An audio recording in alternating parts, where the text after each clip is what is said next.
Existen diferentes tipos de duelo.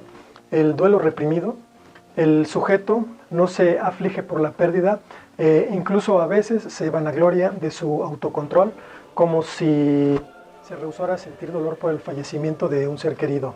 Aunque no manifiesta sus emociones como suele ser habitual en el duelo normal, presenta diversos síntomas físicos producto de su represión, como dolor de cabeza, trastornos gastrointestinales, gastritis y el duelo emplazado. El sujeto no exterioriza ningún tipo de sentimiento relativo a su pérdida, pero al cabo de cierto tiempo, con motivo de una pérdida diferente e incluso menos importante, por ejemplo la muerte de un animal de compañía, reacciona con manifestaciones de aflicción bastante exageradas que están motivadas realmente por la primera pérdida. El duelo crónico, el sujeto manifiesta un duelo intenso durante un tiempo más prolongado de lo que se considera normal. La aflicción es tal que no le permite reorganizar su vida. Es posible que se combine con la momificación, que consiste en dejar las cosas del difunto tal y como estaban cuando vivía. También puede aparecer la conmemoración, hacer algún tipo de homenaje o ritual en relación al difunto en forma diaria. Se pueden presentar fenómenos de idealización, de identificación y de euforia. En el caso de la idealización, el sujeto recuerda únicamente las características positivas del difunto y a veces establece comparaciones continuas entre aquel y otras personas, sabiendo que estas personas siempre están en desventaja de esta confrontación. Esta desvalorización de toda persona distinta al fallecido puede acarrear serios problemas en las relaciones cotidianas e impedir que el superviviente entable otras relaciones. La identificación, el sujeto manifiesta comportamientos, síntomas, actitudes similares a las del difunto, como si así pretendiera mantenerlo vivo. La euforia, este es el menos frecuente, se pueden presentar en dos maneras diferentes. En la primera de ellas, la euforia va acompañada de un reconocimiento de que la pérdida ha ocurrido, de hecho, así como de sentimientos persistentes de que el difunto se halla presente. En la segunda modalidad, se acepta la muerte como gratificante para el que ha vivido la pérdida. Etapas del duelo. La negación como la imposibilidad de aceptar y reconocer como un hecho real que se enfrenta a una pérdida, la muerte de un familiar, la salud, por lo que la noticia recibida se atribuye a errores médicos o algún tipo de equivocación. La negación es el proceso por el cual la persona se defiende de pensamientos, sentimientos o de información dolorosa o amenazante. La negación significa no puede llegar a entender que la persona no va a volver nunca más. Al principio, la realidad es excesiva para nuestro psique, podemos quedarnos paralizados o refugiarnos en la insensibilidad. Y la negación viene a nuestra mente pensamientos como acabo de soñarlo, debe de ser un error, esto no puede ser cierto. Sé que cuando vea el cuerpo no será él. La negación es la etapa en la que pensamos que la muerte no es real. En esta etapa la vida no tiene sentido. Estamos conmocionados y negamos los hechos. Nos volvemos insensibles. Nos preguntamos cómo podemos seguir adelante. Si podemos seguir adelante, ¿por qué deberíamos de seguir adelante? La negación nos ayuda a dosificar el dolor de la pérdida. La cuestión no es olvidarla, sino aprender a vivir con la pérdida. Las personas a menudo se delatan contando la historia de su pérdida una y otra vez. Es una manera de negar el dolor mientras intentamos aceptar la realidad de la pérdida. Cuando la negación remite, va siendo poco a poco sustituida por la realidad de la pérdida. Comenzamos a preguntarnos el cómo y el por qué. ¿Cómo ha sucedido? Podemos preguntarnos mientras repasamos las circunstancias. Dejamos de contar nuestra historia a los demás.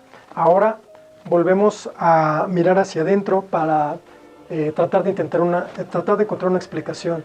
Exploramos las circunstancias que rodean la pérdida. Tenía que suceder de esa forma, podría haberse evitado. La irreversibilidad de la muerte comienza a instaurarse en forma gradual. Con cada pregunta que nos hacemos, comenzamos a creer que la persona se ha ido realmente.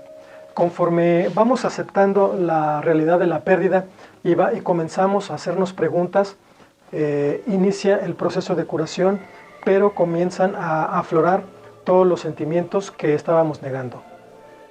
La ira es definida como una reacción emocional de rabia, envidia, resentimiento y hostilidad por haber perdido un familiar, o la salud es dirigida hacia todo el entorno que se percibe como sano o responsable de la enfermedad o de la muerte, ya sea personal sanitario, familiares, amistades, incluso hacia Dios. También incluye una hostilidad dirigida hacia sí mismo, a culparse de haberse provocado la pérdida, pudiéndose incurrir en conductas de riesgo autodestructivas. La ira no tiene por qué ser lógica. Podemos estar enfadados por no haber visto que esto iba a pasar, y cuando lo vemos, porque no se puede hacer nada para evitarlo.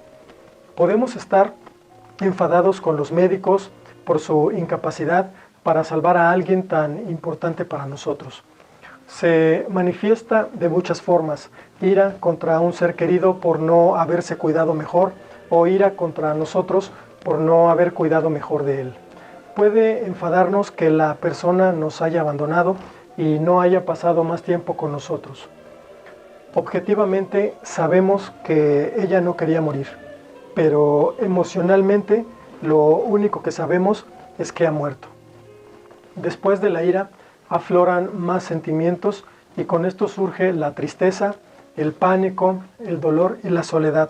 Estos sentimientos desconciertan porque se presentan cuando en apariencia se estaba superando la pérdida. Es posible que uno también esté enfadado consigo mismo por no haberlo podido evitar. La ira puede aparecer en forma infinita, es una etapa necesaria del proceso curativo. Volverá a presentarse muchas veces durante la resolución del proceso del duelo. Es común que al doliente se le abrume con consejos sobre cómo superar su proceso de duelo. Sin embargo, el doliente es consciente que las buenas intenciones, estos consejos bien intencionados son rechazados por el doliente por pensamientos como: ¿y tú qué sabes? Tu familiar sigue vivo. La ira no tiene límites, se extiende a nuestros amigos, los médicos, la familia, nosotros mismos y la persona querida que ha muerto, sino también a Dios. Podemos preguntarnos: ¿dónde está Dios? ¿Dónde está su amor, su poder, su compasión? ¿Es esta realmente su voluntad? Es posible que no querramos que los demás nos hablen de los designios de Dios ni de sus misterios. Si pedimos a las personas que superen la ira demasiado rápido, lo único que conseguiremos es alejarlas de nosotros. Debajo de la ira anida el dolor, y es natural que encontrar sentimientos de abandono y desamparo. Es importante exteriorizar la ira, charlar con amigos y familiares. Se deben buscar formas de desahogarse sin hacerte daño ni hacer daño a los demás. Es importante sentir la ira sin juzgarla, sin intentar hallarle un sentido. Podemos sentir ira contra el sistema de salud, contra la vida, contra el ser querido por habernos abandonado. La vida es injusta, la muerte es injusta. La ira es una reacción natural a la injusticia de la pérdida. Por desgracia, no obstante, puede aislarnos de nuestros amigos y de nuestra familia.